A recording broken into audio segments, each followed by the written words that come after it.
Take a seat, take a seat. So I hope you enjoyed this afternoon. Good evening. I'm Pierre Vernon. I'm lead the talent solution team in South Europe and Middle East.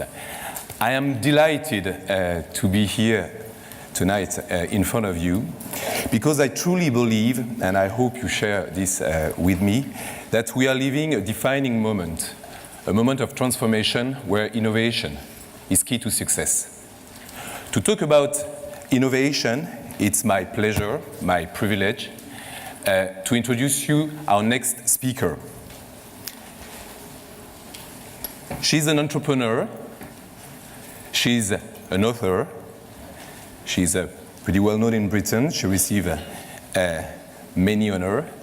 She created two companies, she created Coffee Republic.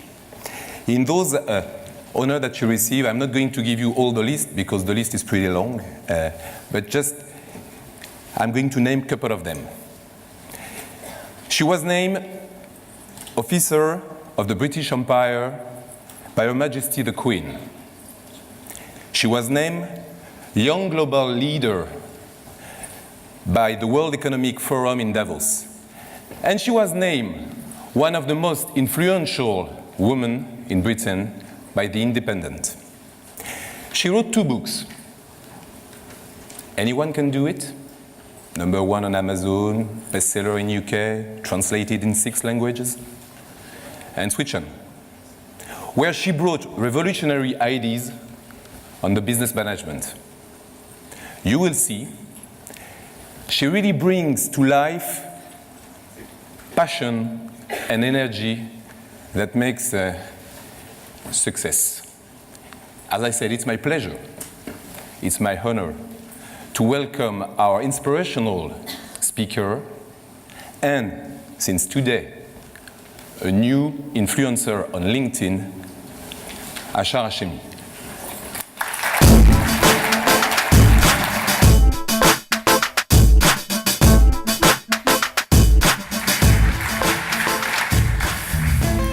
Thank you very much, Pierre, for that wonderful introduction. Well, I know this is the end of the day, the end of a busy day, the last slot before cocktails. So really, all I'm going to tell you is tell you a story. I'm going to tell you not a bedtime story, a pre-cocktail story, essentially my life story. And I think the reason I've been invited to tell you my story is because my story will be a story of an entrepreneur and about entrepreneurship. But just before I start my story, I just want to say, for me, entrepreneurship is not about starting a business.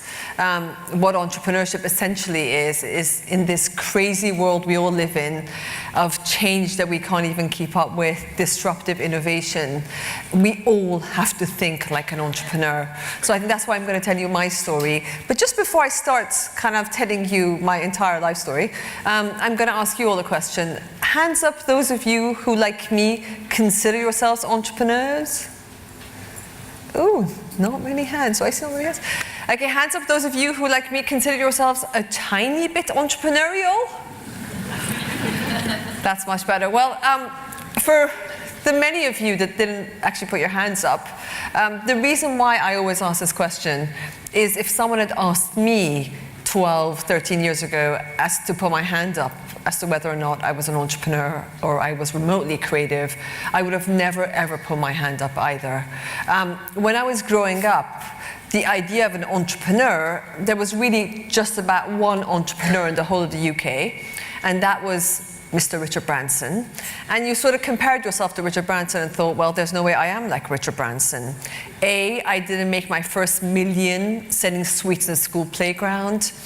B, I didn't drop out of school in some controversial way. The Richard Branson School of Entrepreneurship is, unless you dropped out of school, you're a complete loser with absolutely no leadership quality whatsoever. So I thought, well, clearly I wasn't, creative enough to drop out of school. I studied pretty hard. And I sort of, didn't make any money selling worms to my parents or any of those things. So essentially I thought, well, clearly entrepreneur I am not. So I went and became the opposite of an entrepreneur. I actually went off and became a lawyer.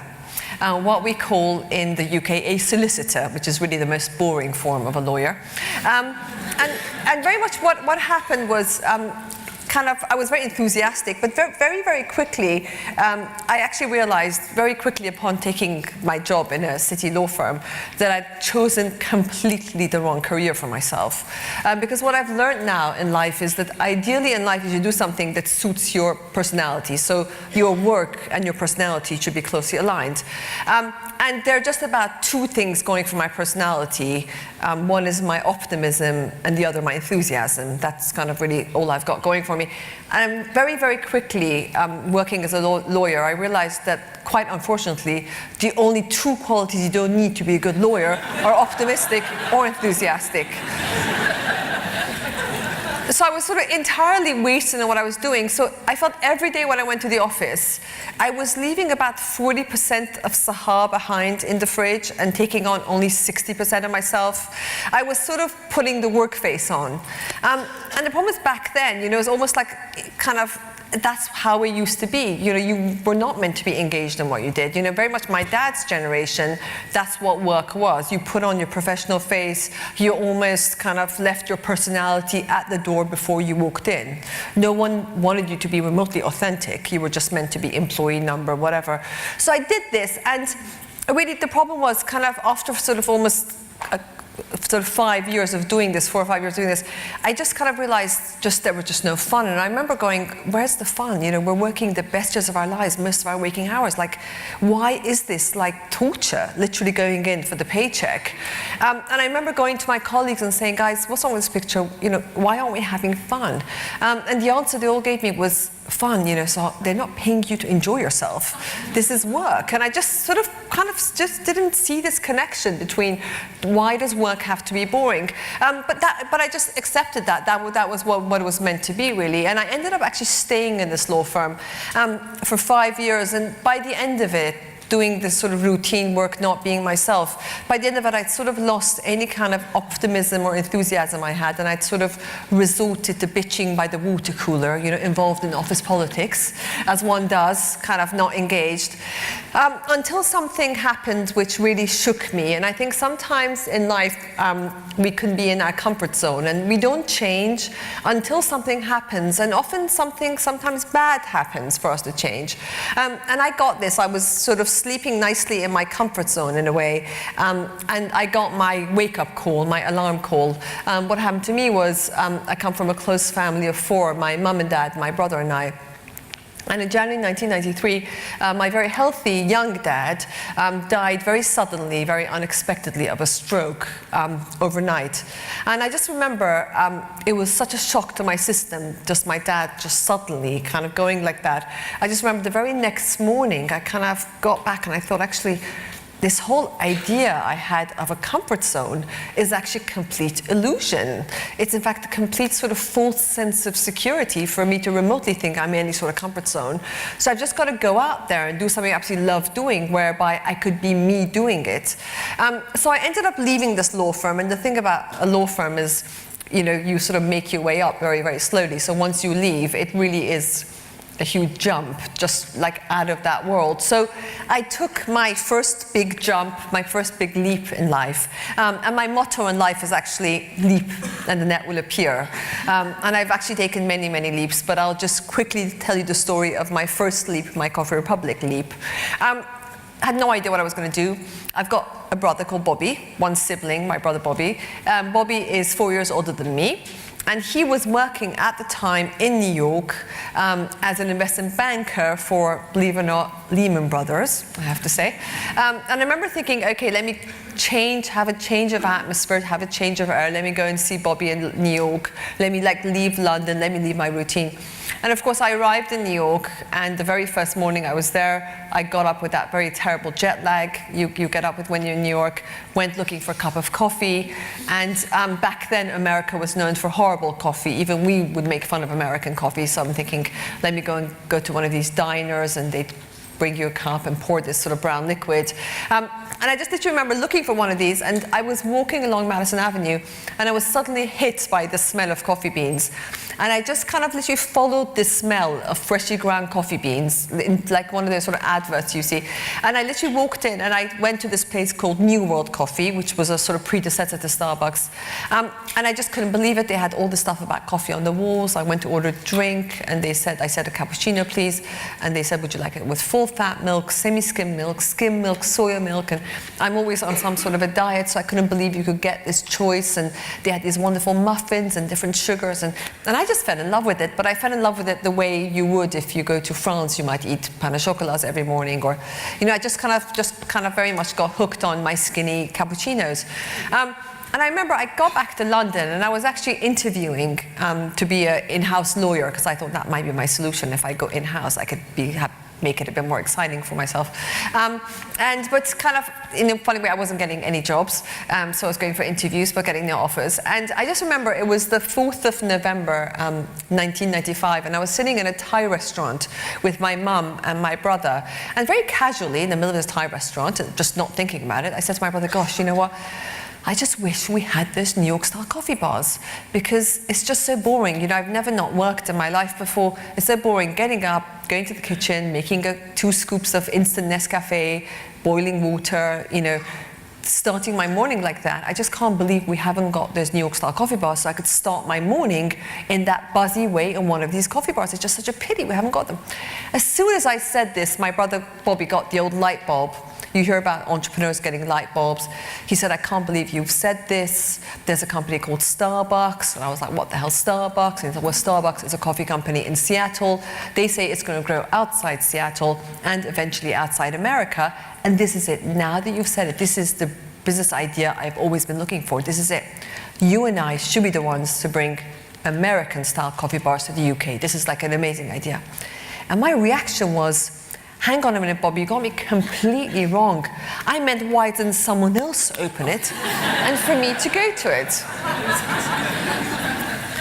I mean, I was the customer, so I just couldn't understand why, as a customer, I had to provide a solution to my own problem. It was sort of other people opened them. But anyway, my brother was having none of it. He said, listen, if you don't want to do it, I'll pay you to do some research for me. And actually, being a good lawyer, I remember thinking, okay, great, you know, if he's an investment banker, so I can get some money off him. And I calculated, literally in the middle of this Thai restaurant, a quick hourly rate for myself to do 1 week's research. And we used to carry our checkbooks around with us back then, so I got a check from my brother there and then for literally 1 week's research on this, what I thought was a really stupid business idea he had.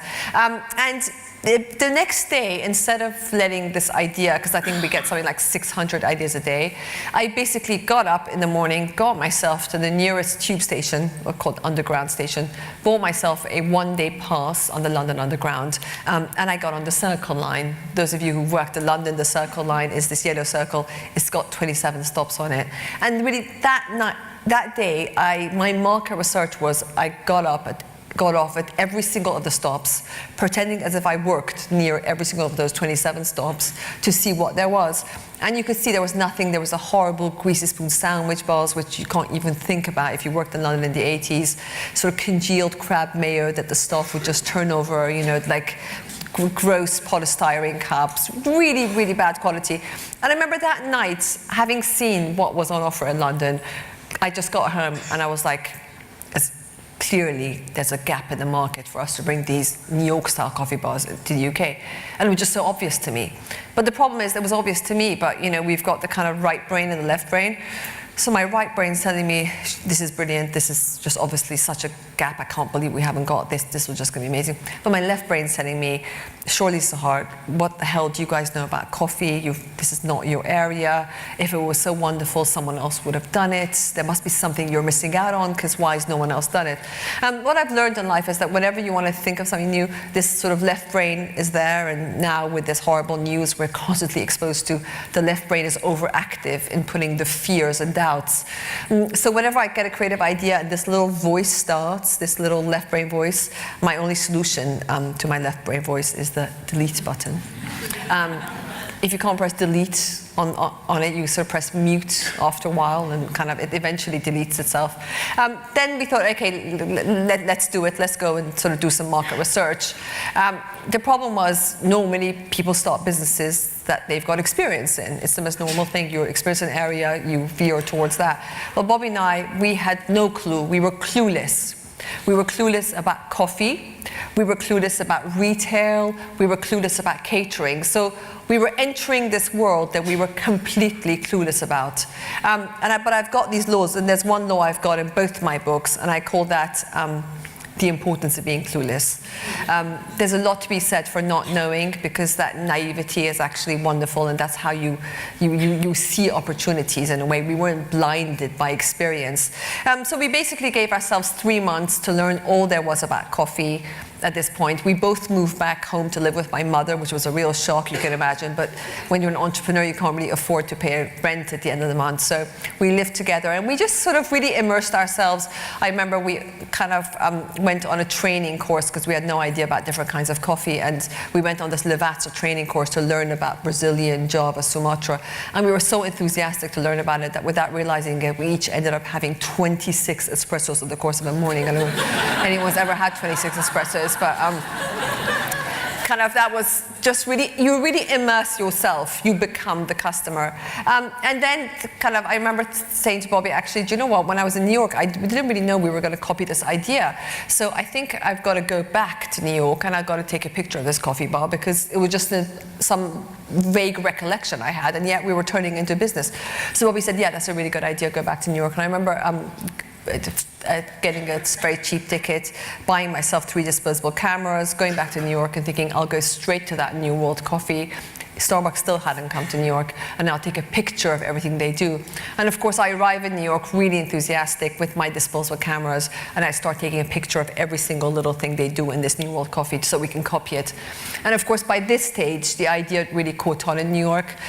So the manager obviously could see what I was doing, so she was getting quite upset. So as I took my 3 cameras full, she actually followed me onto the pavement as I left and sort of tapped me on the shoulder and said, listen, I know exactly what you've been up to. It's really unfair. Can you please give me back the cameras? And I wasn't going to have a scuffle in the middle of Manhattan, so I gave her back the cameras and thought, that's fine. You know, we don't want to copy your idea. But I remember thinking, okay, there's absolutely no way I'm going to go back home without pictures of this coffee bar so we can copy it. So I did something that, and I tried taking a picture from the pavement, but I couldn't, whatever. So I did something that entrepreneurs do that I think people don't do enough in large companies, and that is what I call bootstrapping. My bootstrapping solution was I had a couple of cousins who lived in New York. And so basically the following day, me and my cousins pretended as if we were innocent New York tourists taking innocent tourist snapshots of each other in the Big Apple. Picture of my cousin coming up there. You hardly see my cousin, but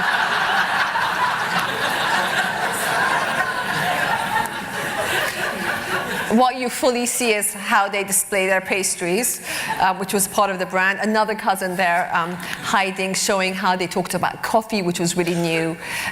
This is the first time I'd seen employees wear t-shirts and baseball caps. Me outside the coffee bar, another cousin showing the bar seating. And really sort of kind of, when they say you get inspired, this is actually a picture I drew on the flight back of what our dream was, and I'm happy I've kept this because it became the DNA, essentially, of what we did. Again, coming up with the brand, we had no idea what to call it. We just this was sort of, you know, I had no idea about marketing, and I remember just seeing a great quote by Phil Knight of Nike, who said, marketing, just getting people to buy things. So another rule I have is anything worth doing is worth doing badly. When you're innovating, you're going to come up with some corny ideas, and this is basically a very genius idea we had that, thank God, we didn't go with it. But you don't always get it right, and we really considered becoming Coffee 2000. You can imagine how outdated that would have looked. Then we did a business plan. Again, the name wasn't right, but we just did the business plan. And all the business plan is what is it going to do, how are you going to do it, how much it's going to cost you. And in this plan, we calculated we needed to raise £90,000 to open the first store. I thought, well, this is really easy. My brother, can raise this sort of money in his sleep because he was an investment banker and they weren't doing any deals less than $1 billion. But my brother had absolutely no idea how to raise £90,000, nor did any of his friends. So we went off to Waterstones and we bought this great book called How to Start a Small Business Guide. And we opened up the chapter, How to Raise Money, and there was a really surprising answer, go to a bank. And we thought, oh, simple as that, can I go to a bank? And my brother, by the way, does have an MBA as well, so not to mention. Anyway, we ended up calling 40 bank managers. This for you is only the first log of rejections we had of the 40 bank managers we called. Of the 40 bank managers we called, we got interviews with 20 bank managers. Of the 20, the first 19 bank managers said to us, there's no way we'll give you a loan. We said, why not? And they said, it was really obvious. There is absolutely no way coffee bars will ever work in this country. And we said, why not? So it's really obvious. Think about it. We're a nation of tea drinking. Tea drinking is what the British are famous for, so what the hell are you doing bringing coffee to a nation of tea drinkers? But basically, I'd done some research, and yes, we were a nation of tea drinkers, but in the 80s, we were drinking 7 times more tea than we drank coffee. By the 90s, only 4 times more. So I'm seeing this is going the right way, but not for the bank manager, which is why us entrepreneurs call bank managers enemies of innovation. This is a letter I wrote to my brother, a fax. He was away about us as a bank manager.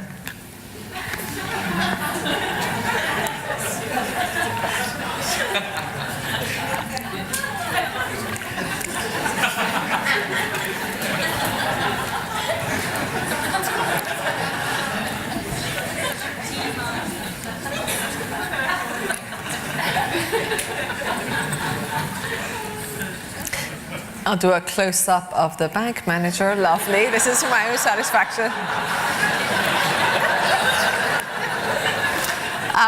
It is actually in my book, though, I think. Anyway, so, and the 20th bank manager we saw, the only reason we chose him was because I looked in the yellow pages and it said NatWest, which is a kind of one of our chains, law courts, which meant it was near the law courts where I work, so we thought this was a good omen. And I remember we went to see this bank manager, and I remember we used to sort of drive everywhere and park the car so we could also look at sites. And I remember we arrived there, and we sort of fed the parking meter, and I just took one look at this bank and I realized it was the smallest bank branch I'd ever seen. So I said to my brother, listen, for God's sake, we've been rejected by these enormous banks. This poor guy we're seeing, he's got such a small bank branch, he doesn't even have a cash machine on the outside. This is going to be a complete waste of our time. My brother made a valid business argument, so since we just fed the parking meter 2 hours, we wasted our time not to go in. And then we went, and we kind of, I remember starting to make the presentation. The guy was the most unlikely bank manager. Literally, he looked like something out of a Charles Dickens novel, idea of a bank manager. So unimaginative, pale, grey, ashen-faced. And I just remember saying to my brother, for God's sake, this guy hasn't even had a cup of coffee in his life. He'd have no idea what we're talking about. And my brother was like, go on, make the presentation. And this guy just stopped us a third of the way through and said, you know what, that's fine, I'll give you the loan. And we literally ran out, to be honest with you, and we couldn't believe he gave us a loan. And I've been trying to contact him since I wrote my book, but apparently retired bank managers don't want to hear from their old customers. So I've been trying to find out why he was the one that gave us the loan. So the only rationale I've had is I think it must have been the end of his quota, and he must have had some sort of loan quota to fulfill, sort of thing that we did. Anyway, then it was execution, great idea, but how do you execute it? Branding. Everything became Coffee Republic or on Coffee Republic. And the biggest example I've got here is in our first baristas, which is what we call our employees in coffee bars. You all probably now know, they call them baristas. And I remember we had no idea how to get, because we weren't going to be there. So the most important part of our brand was going to be our first 2 employees that we recruit. I remember I had no idea what to do, so someone said, you know what, on Tuesday in the London Evening Standard is catering day, so if you put an advert on a Tuesday, everyone that works in catering will answer that advert. So we thought, fine, we put a little £99 advert, tiny. The next day, my brother went looking for sites, looking for property. So I stayed at home and I became human resources director. And I basically got 120 phone calls that day. everyone excited about this kind of job we'd put. But the problem was everyone had called me, had worked all their lives in these old-style sandwich bars, giving really bad customer service. I just thought with no time or money in the world could I ever undo these people's bad habits. And even somehow on the phone, I could tell they all had sort of personal hygiene problems on the phone. I don't know how, but I could just... They were so not the Coffee Republic type. And I remember my brother got very angry with me when he got home because he said, "You've just wasted the money, I can't believe it, you didn't find someone." And I said, well, he said, "What's your ideal?" And I said, well, I want them to be just like the ones at Pret a Manger, which is a chain we have. And they were very good, and their people were trained. And I said, we get them Pret a Manger. They are so well trained. We don't even have to train them because we've got no idea how to train them. My brother was like, I don't know how to do it. So we thought, well, how do we do it? How do we get them to be just like Pret a Manger? Easy. We nick them from Pret a Manger, which is exactly what we did. We went off, we sort of did these little strips of paper with a little job offer, and we approached two very sort of cute-looking guys. They were Danish at Pret a Manger and thought they looked really great. And unfortunately, since we didn't really interview them, I remember, we were so nervous trying to poach them that we didn't really kind of say much. We sort of just said, "Have you got the Pret a Manger training manual at home?" They were like, "Great." I was like, "Perfect, bring it with you on the first day." And that was basically it. And I remember my brother said, it's really funny because they didn't say much, did they, actually? I said, yeah, don't worry, I think they were quite nervous because their manager was looking. It was only, unfortunately, when they actually joined us that I realized the reason they didn't say much was because they were Danish language students and didn't speak a word of English. And so, but, again, hire for will, not for skill. They had the right attitude, so we could even teach them English last minute. But they came with the right attitude. They were very much our brand. And again, our brand, everything you choose, I didn't realize there were 50 different kinds of napkin that say what your brand is. It's so important. The brand is the sum total of like a million things you do. The cups, I remember the cups you used to have back then. All the cup suppliers said to us, "Sorry, love, the only cups we make are these polystyrene ones. No one's complained." I remember going to all the bakers and saying, "Listen, in America they've got these amazing muffins. They've got blueberry muffins, they've got fat-free muffins, they've got 120 different kinds of muffins in America." Every single baker in the UK said to me, "Sorry, love, the only muffins we've ever baked are yellow, and the only thing they've got in them are raisins." So, kind of everything is against you, but again, you have to do bootstrapping.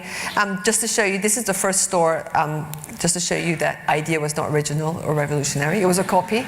The benches came later, so it was a direct replica. And just sort of, Coffee Republic was the first coffee bar of its kind to open in the UK. We opened exactly 1 year after we'd had the conversation at the Thai restaurant. And now there are thousands of coffee bars in the UK, kind of.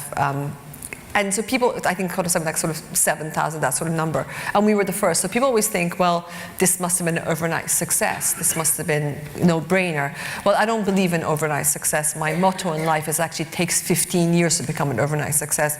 People forget to tell you about the whole 15 years of slog. When we first opened our store, no one came in. And when I say no one came in, our break-even sales were £700. So we had to make £700 of sales day break-even. But every single day for the first 6 months, we were making only £200 of sales a day. And when I say £200 of sales a day, I'm discounting my mum, who's coming in 5 or 6 times, drinking as many cappuccinos as humanly possible. So without my mum's excessive consumption, essentially no one came in, because people don't like new ideas.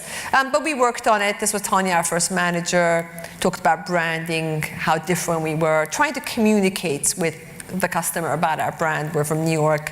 And very, very slowly, sales started creeping towards break even. The following year, we opened one more store. I remember when we had 2 stores thinking, wow, it's so exciting. We're a big chain now. Which one do I go to? Then we went up to 7 stores. At this point, we actually became a public company.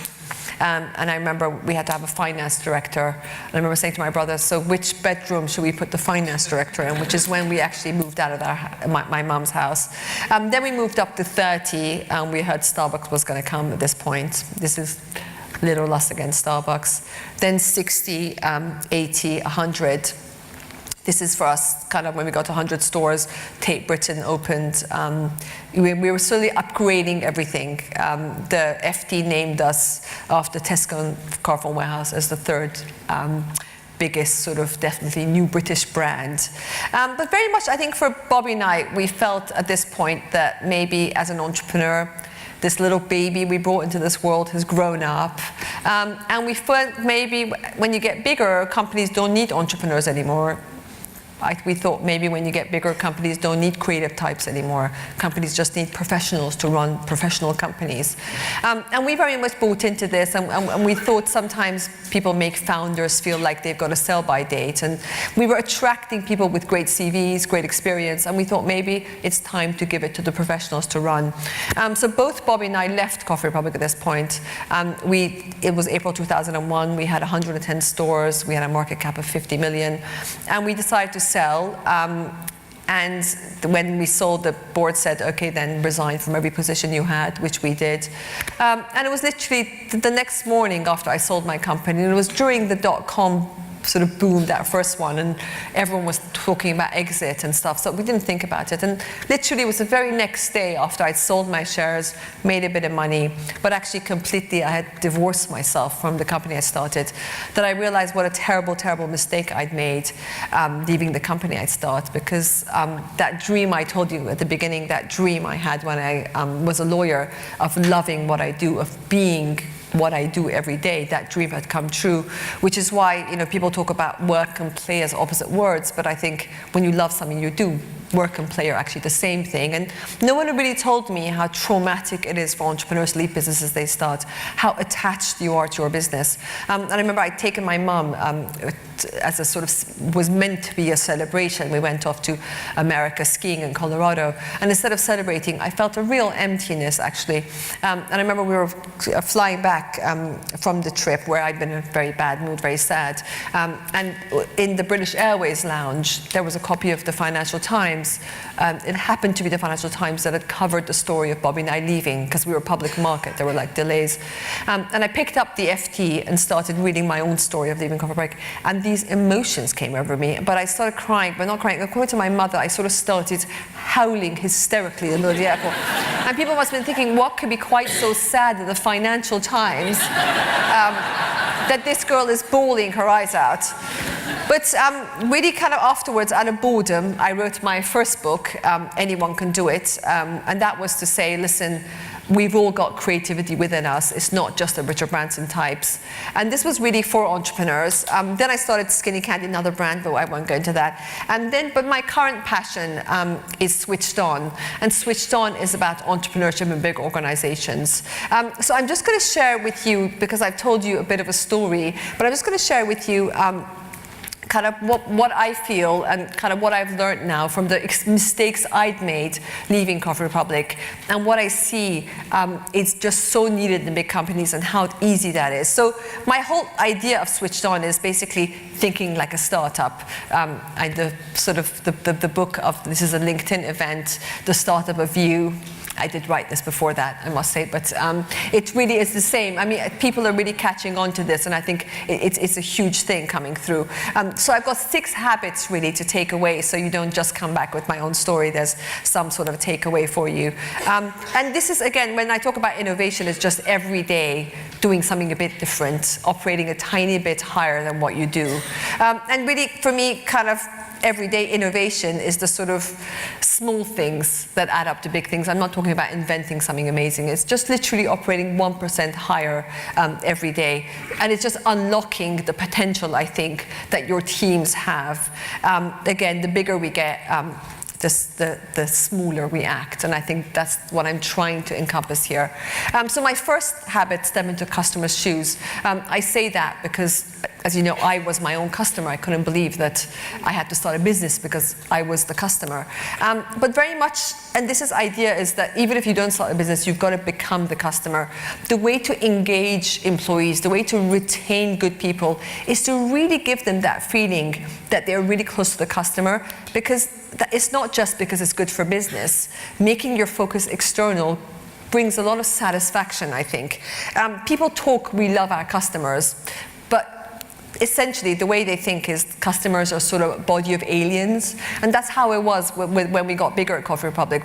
They treated customers like they were a body of aliens you were trying to sell your product to in a way. So it becomes very much us, the company, versus them, the customer. And I think we want to have empathy, and I think empathy, people need empathy. Young people that work now, they need the empathy, which is a sort of virtual reality in a way of becoming their customer, going under their customer's skin.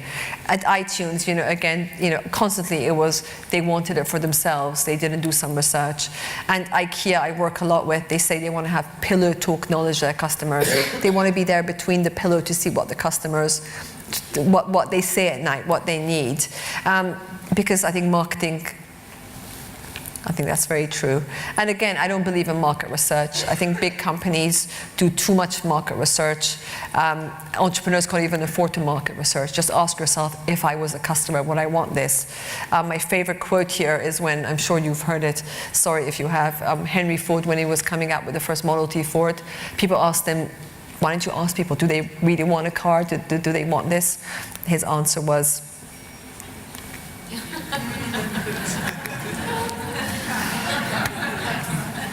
and I think that this is so true. And again, going back to Apple, we figure out what we want. And I think the more you engage your people to think about what they want, the more they become subjective, the more authentic they will be. And the more authentic they will be, the more they will enjoy what they do.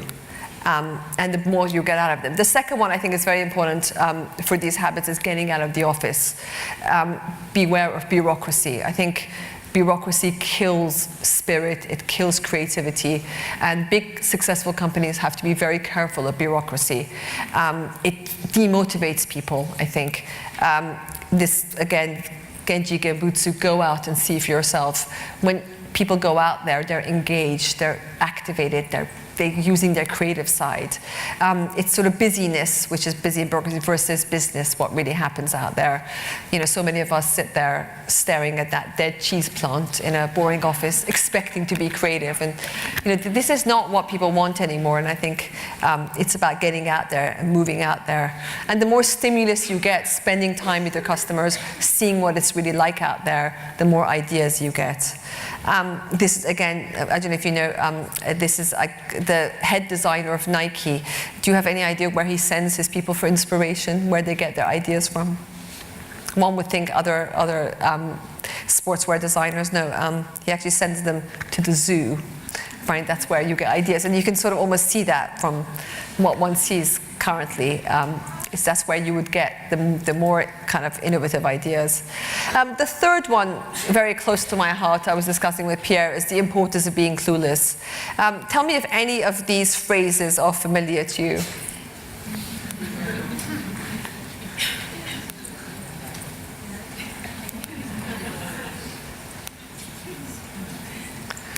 I think this is the enemy of innovation. It's what I call the expert trap.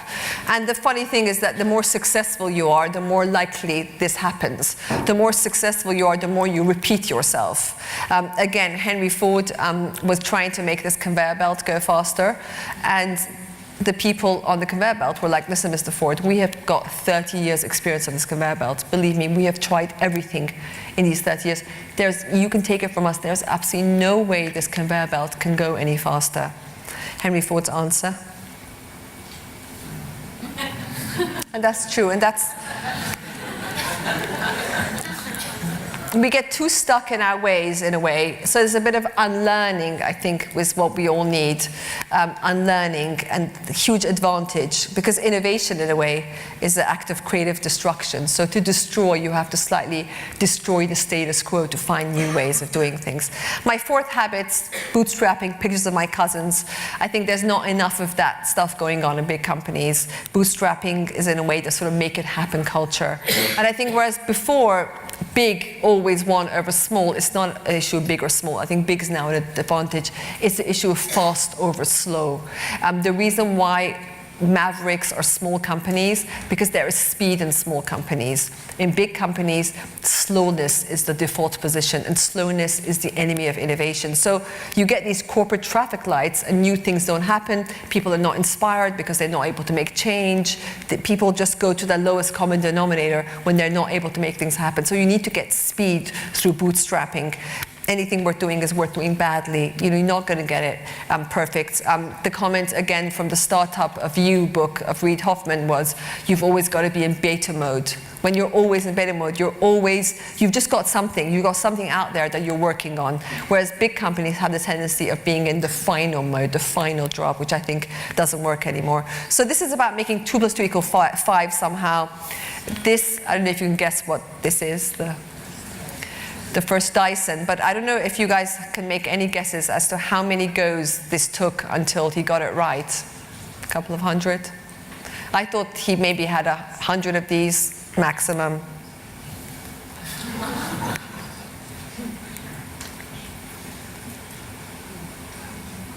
And this is the key, these constant iterations, people learning, you're not going to get it right the first time.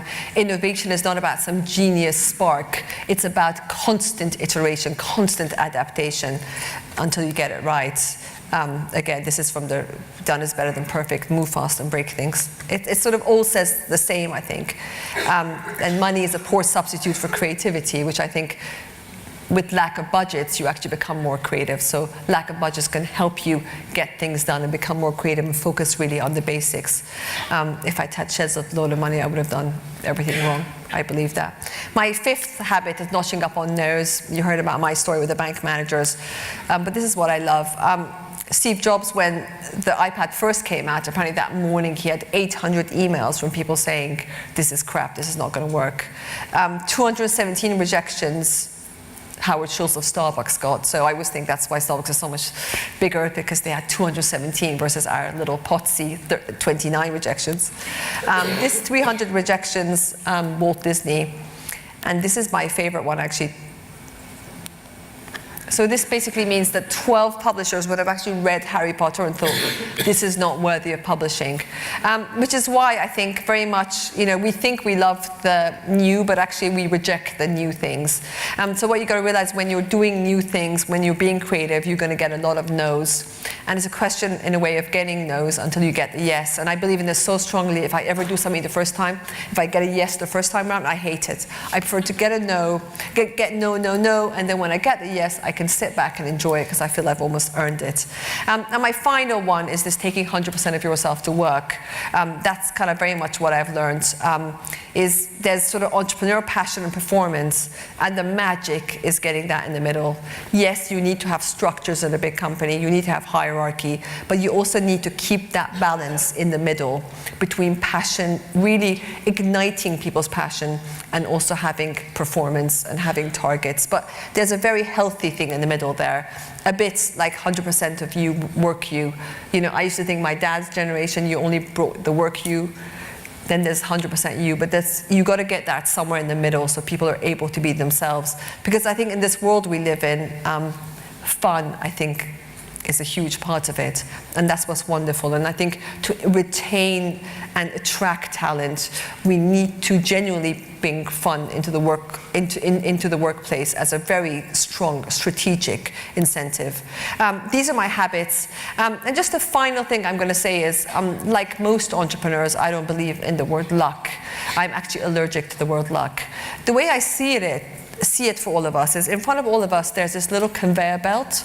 And on this conveyor belt, a bit like a sushi bar conveyor belt, there are these little cubes of opportunity that are going, a bit like a sushi bar, little cubes of opportunity going on this conveyor belt the whole time.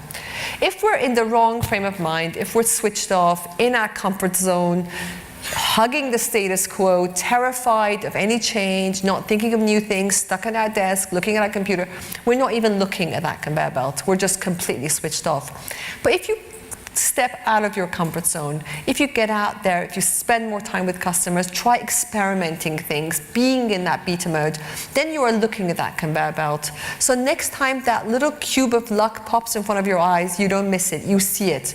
And when you see it, you grab that little cube of opportunity that's coming to your eyes.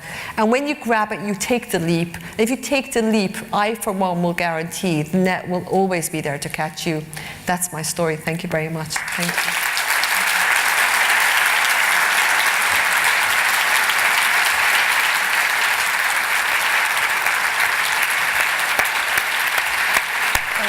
Thank you very much. Thank you.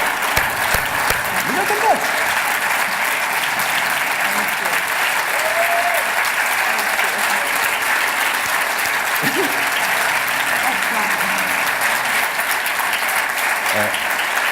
Thank you, Sahar.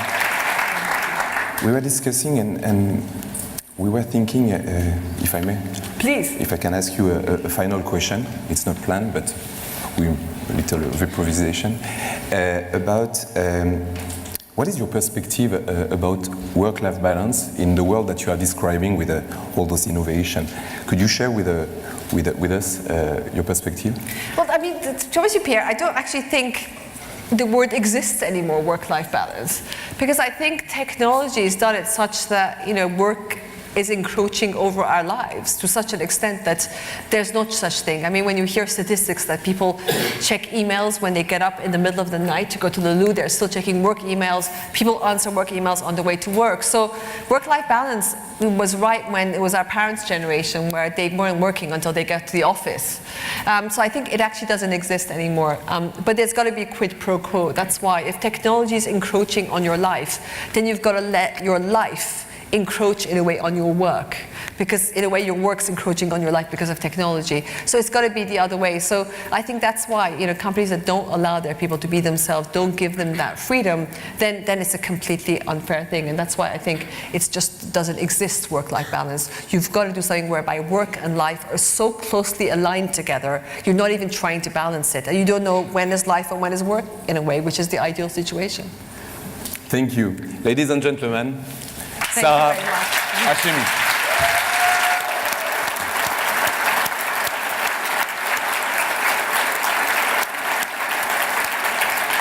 Okay.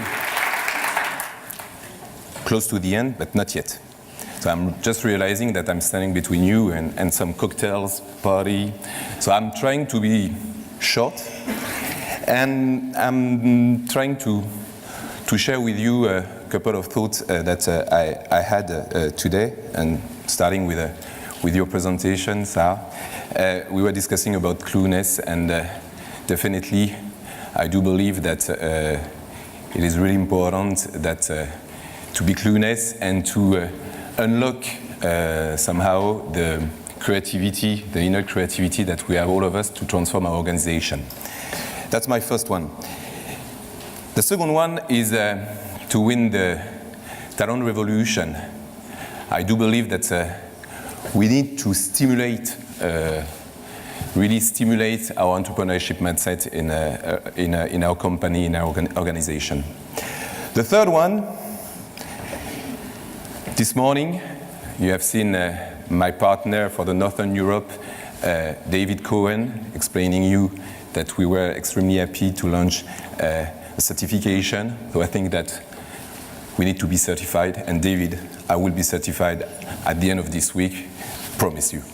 The fourth is that, yes, as you know, the hiring volume increased of 5% from last year in the world. So we don't have to wait for downloading the mobile apps of LinkedIn Recruiter to be connected and engaged with the best talent in the world. Lastly, in 6 years, we will be 5 billion connected in the world. So think about that. And I think we will then have the capacity for changing really the world with just a little tablet.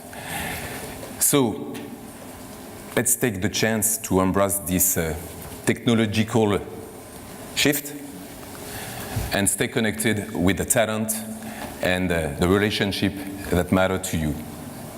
Dan Shapiro this morning, I really like this idea. Dan Shapiro this morning said, okay, in LinkedIn, we honor people who create dream jobs. People in this room, every one of you. So that's for this reason. We need to hear from you. We really need to be sure that we are meeting your expectation, starting with this conference. So there is something, probably you have some survey around you. We really count on you to go through this survey. We need your feedback. Feedback is a gift, and it is truly a gift that you will make to us to improve and to make even a better conference next year. So I really count on you on that. Final word? 2 words. The cocktails are more close. First of all, I would like to thanks and my warm thanks to the marketing team of LinkedIn who organized this conference, because they work really, really hard, and I just wanted to say thank you particularly to Laurence and Cleona. And now, let's talk about the after party. Let's talk about the after party. So, we have a value in LinkedIn. This is humor. Okay, this is not the only value, but one of them is humor, and that's what is coming next. We are going to have fun together and to enjoy together. So this is my pleasure to announce where is the venue. Maybe I know that some people are starting to know. So it's a pretty well-known place in London. But even if, as you can hear, I'm not English, I'm French, I knew it, so it's pretty famous even outside of London.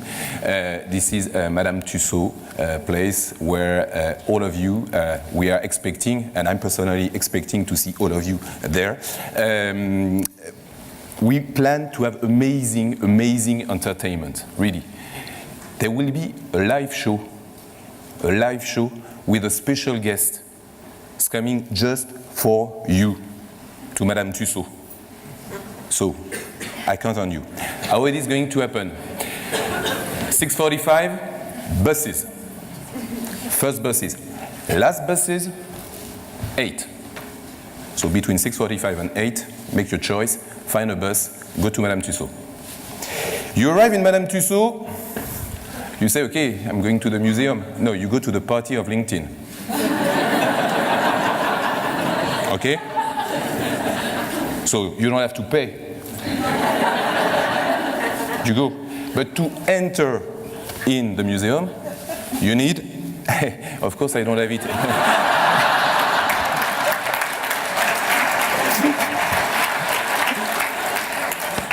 So you will tell me how it was.